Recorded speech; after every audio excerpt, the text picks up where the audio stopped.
My aunt stole my inheritance, and karma struck her the worst way. Her life fell completely apart and is now living in a minivan. My aunt was one of two kids my grandparents had. My mother was the polar opposite of my aunt. She worked from the age of 12 in my grandfather's shop, never asked for anything, and eventually managed to start her own business. My aunt never held down a job till the age of 26, was constantly stealing from her parents, and was constantly in trouble. Despite this, my aunt was spoiled by my grandmother, and so were her kids.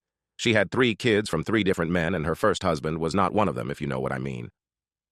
Didn't matter what my aunt or her kids did, my grandmother would always jump to their defense. She never had time for my mom and her kids, unless it was to get something from us. The only reason my mom would visit her was because she loved my grandfather. My grandfather passed away in 2004, and a few months after, my nan decided to write up a new will. My mother and my aunt were both present for it when she signed it, so they knew what was in it. It made it so that when she passed away, her home would be sold and the money split 25% each to my mom and aunt, and the remaining 50% would go evenly to the grandkids. At the time, the home was worth more than $500,000, so it would be a nice little inheritance, but nothing life-changing. In 2010, my mom died after an accident and did not have a current will in place. As she no longer had her business and was renting a house, she didn't have anything of much monetary value. The only thing she was concerned about was what would be done at her funeral should she have passed away, but had told me everything she wanted: the music, the flowers, the coffin color, and even what people were to wear at the funeral. She wanted people to wear bright, warm colors. So when she passed, my aunt and nan took over all the arrangements and tried to undo all the things I'd told them. The songs were going to be songs I knew Mum didn't like. The flowers were all the wrong colors, and they picked a hideous coffin. With the help of my siblings, we were able to change a few of the things back to what they were supposed to be. But the coffin couldn't be changed for some reason, and my nan refused to let people come dressed as clowns, so it was all black. It was frustrating. After the funeral, my grandma had her will changed. My siblings and I were told by our aunt that she didn't have any involvement with the writing of the will, and our nan told us that she changed it so that Mum's share would go to her kids instead. All good, we thought. After Mum passed away, my nan just stopped talking about my mum. At first, we thought it was because she was still recovering from losing her daughter, but even 5 years after Mum passed, she still wouldn't talk about her. Even if you brought up a story about Mum, Nan would very obviously try and change the subject, usually about how hard my aunt and her shitty kids had it. And if you went to talk to her about your own problems, she would somehow bring it back to my aunt. I had suffered a mental breakdown after my mum's death, so you can imagine how much it hurt to hear, well, X has had it so much worse. In 2016, my nan passed away. She had written down what she wanted to be done for her funeral, and it was basically all the same things she had picked out for my mum's funeral, even the music to be played. I don't know why she tried to have a dress rehearsal funeral using my mum as the stand-in, but it was obvious that's what she was trying to do. So after a couple of months, our siblings and I were waiting to hear about the will reading, and my aunt kept telling me, oh, it'll be another month before we can do the reading. I didn't mind. I wasn't fussed about the money, to be honest. But my oldest brother was hoping to use the money to pay for a honeymoon for him and his then-fiancée. And my younger brother was about to start uni, so it would be a hell of a help.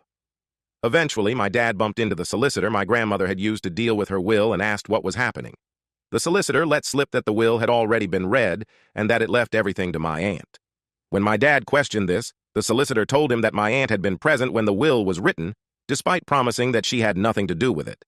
When confronted, my aunt initially tried to deny, but eventually admitted to lying to all of us. She showed us the will, and it confirmed what we already knew. The house and all its contents were now my aunt's. This included my granddad's war medals. He fought in the Second World War. When I told her that he had promised them to me before he died, she said, well, unless you have it in writing, you will have nothing in this house. Anyway, I already gave them to Clive. My heart sank. Clive, not his real name, Ovs, was her eldest son and the dictionary definition of a fuck-up. He'd been in and out of prison for stealing and dealing drugs. I knew that the moment that prick had got his hands on my granddad's medals, they would have been sold off. We looked into taking her to court over the will, but everyone we spoke to said that we probably wouldn't get anything out of it. She immediately put the house up for sale at close to $750,000. She had pissed off too many people in our town, so she was going to sell the house and move closer to her daughter, who lives in a big city. An offer was made on the house, and she put down a deposit on a house near the big city, and I thought that was that. Here's where karma comes into play. The people who wanted my nan's house had a survey done on the house to see if there were issues, and oh boy was there. Turns out that the land the house was built on was way too soft for the type of house it was, and it was sinking. It has sunk about 2 cm in the 40-plus years my nan and granddad had lived there, but the sinking was accelerating to 1 cm per year. This meant that within the next 3 years, the house would need some serious work or be knocked down. The new value of the house? $60,000. The buyers immediately pulled out, having not even put down a deposit. She couldn't buy her new house, but still had to pay the deposit on it. And while this was happening, she let Clive move in with her into the house that she rented from the council. He wasn't allowed to live in any of the council houses because he had trashed every single one he'd ever been given. Someone reported this, and she was kicked out of her home. She was forced to move into my nan's old home as she couldn't live anywhere else. So there she is, living in a crumbling house with her shithead son and her partner. She was stuck there for 2 years. Every time I saw her, she would try and start talking to me, and I would just ignore her and walk off. One time as I was walking away, she screamed, "Your mother deserved to die for having a dumb ass like you," in the middle of a busy street. Someone reported her to the police, and she had an official warning from them and was ridiculed on Facebook. Every time I saw her after that, she looked more and more miserable. Eventually, she sold the house for something like $85,000 and moved in with her daughter in the big city. I lost contact with her and her kids after this. I thought karma had been issued. Oh, but karma still wasn't done with her. I bumped into one of her former friends, and she told me what happened after she left our town. She moved into her daughter's home, let's call her Sue, but they only had a 3-bedroom house and 3 kids. My aunt and her partner had to live in the smallest room in the house, while my aunt looked for a job and a home to rent. Even with $85,000, she couldn't afford a home anywhere. After about a month, my aunt's partner ran off after emptying her account. She was left stranded in Sue's house, not contributing anything because all the money she makes goes into bingo. Eventually, Sue and my aunt got into a screaming match, and my aunt said something along the lines of, "I should have aborted you." Sue immediately kicked her out of her house. So again, there's my aunt, in a city where she knows nobody, no money, no home, and the last bridge, she had a smoldering wreck. The last anyone had heard, she was living in a caravan in the roughest part of the city, and she could no longer work because she was suffering from early-onset arthritis and could no longer move her hands. I know I shouldn't get joy out of something like this happening to another person, but does bring me some peace as to what happened. Update. Hello all. Around a year ago, I told all of you about my aunt stealing my and my siblings' inheritance, and I thought I'd make a quick update. But I wanted to answer and correct a few things. 1. I have tried to find my grandfather's war medals, but because I do not have his service number or his death certificate, I can't even get access to his records. After I found out my cousin had taken and sold the medals, I did search local stores and Facebook groups looking for info, but no luck. I know he hadn't won any major medals. He was a mechanic and driver in the Royal Army, so thankfully had a rather uneventful war, so it would have just been the campaign and service medals. 2. Someone did ask for specifics about the signing of the will, pointing out that my aunt couldn't have been a witness to the signing of the will due to laws preventing it. I don't know the full specifics of what she and my nan had done, but her solicitor did let slip that my aunt had known what was in the will before it was written. I just don't know the full details. I'm ignorant when it comes to solicitors and the such, and it was my eldest sister who read the will in full and relayed it to the rest of us. We did ask if there was anything we could fight it, but everyone we talked to said there wasn't any case. Sorry if that was confusing. 3. I have seen a few comments on Reddit and on YouTube videos, super weird seeing in the wild BTW, using she/her to describe me. Well, I guess that's why now people on here give their age and gender at the start of these stories, because I'm a man. 32M, in case you were wondering. I wasn't annoyed or upset about it, I just thought it was funny, lol. 4. Someone asked what a caravan is. They're what we call travel trailers in the UK. Think of a fiberglass, aluminium box on wheels. People in the UK use them for short holidays, and they are not fun to live in for an extended period of time. I have experience of this, and it sucked. Anyway, on to the update. So when I last left off, my aunt had been left abandoned in a big city and stuck in a caravan with crippling arthritis. Well, a few weeks after my first post, I had gotten news that she has somehow found a new BF. How, I don't know, because my aunt had the look and build of an obese pug, and that was when she was in her 30s. So what she looks like now in her mid-60s doesn't bear thinking about. Well, she and her new boy, Toy, I think I just threw up a little, decided to move to a seaside town and start a new life. Well, you can guess what happened. Boy Toy must have gotten sick of her, or found out she had no money, so abandoned her. During an argument with her landlord, she suffered a heart attack, and while in hospital, she suffered another. She has recovered, but is even more disabled than she was before. She's been given a home by her local council, But it's okay, guys, because Clive has come to live with her. Oh my God, Clive! The fuck-up who sold my grandfather's medals and lost my aunt her home. The man is a walking episode of Jeremy Kyle. Editor's note. For those outside the UK, Jeremy Kyle was a tabloid TV show similar to Jerry Springer in the USS. After my aunt left my hometown, things started to look up for Clive.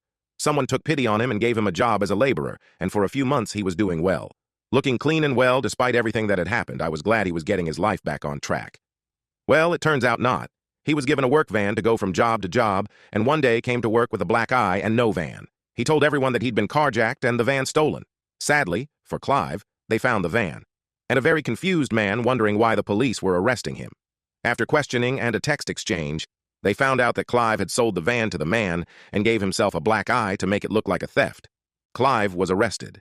He was massively lucky because his boss didn't press charges. The boss told me later that he only did it out of respect for my grandfather, and all the police did was fine for wasting police time. After burning through all the money he had, he was again homeless. His only lifeline was his younger brother. Let's call him Colin. Colin was in the armed forces and a pretty high rank from what I've heard. Colin was away from home most of the time on deployment, but had managed to buy a nice home in our town. He let Clive live in his house on the agreement that he pays part of the mortgage. You know where this is going. He stopped paying, stopped maintaining the house, and treated it like a drugs den. Colin asked him to leave, but Clive used squatter rights to prevent removal. Because Colin was overseas, he couldn't come back and sort it out and kick him out in person, and had no one in the area to wait for Clive to leave and change the locks behind him. So Clive lived in the house for 6 months. That was until a pissed-off father broke in and beat the shit out of Clive. You see, the father had found out that Clive, who is 41 BTW, had been sexting and selling weed to a 13-year-old girl. After that, Clive abandoned the house and ran off to Mummy. From what I've heard, Colin had stripped the house and is selling it to move closer to his base. We found most of this out from my aunt's daughter, Sue, the one who kicked my aunt out. You see, my brother was on holiday in Turkey, and just so happened to be in the hotel room next to Sue. She was very apologetic to my brother and thought we might like to know what had happened. She seems to have a nice life and family and no longer lives in the house she shared with her mum. I am generally happy for her, although I don't think I will try to mend our relationship. Sue had said some spiteful things to me in particular and had never reached out to apologize. I might still feel a little bit bitter for that. As for my aunt, I don't know how to feel. I do hope she gets better and grows enough of a spine to kick Clive out, as it will only lead her to more trouble. In some ways, I do wish I could rebuild a relationship with her. She is the last living link to my grandfather and grandmother, as well as my mother's only living sibling. But I know I could never trust her, never not see that face and the spitefulness that she had for me and my family. She chose money, or what she thought was money, over us, and I don't think I can forgive that. But I'm not going to go out of my way to do her more harm. I'm just happy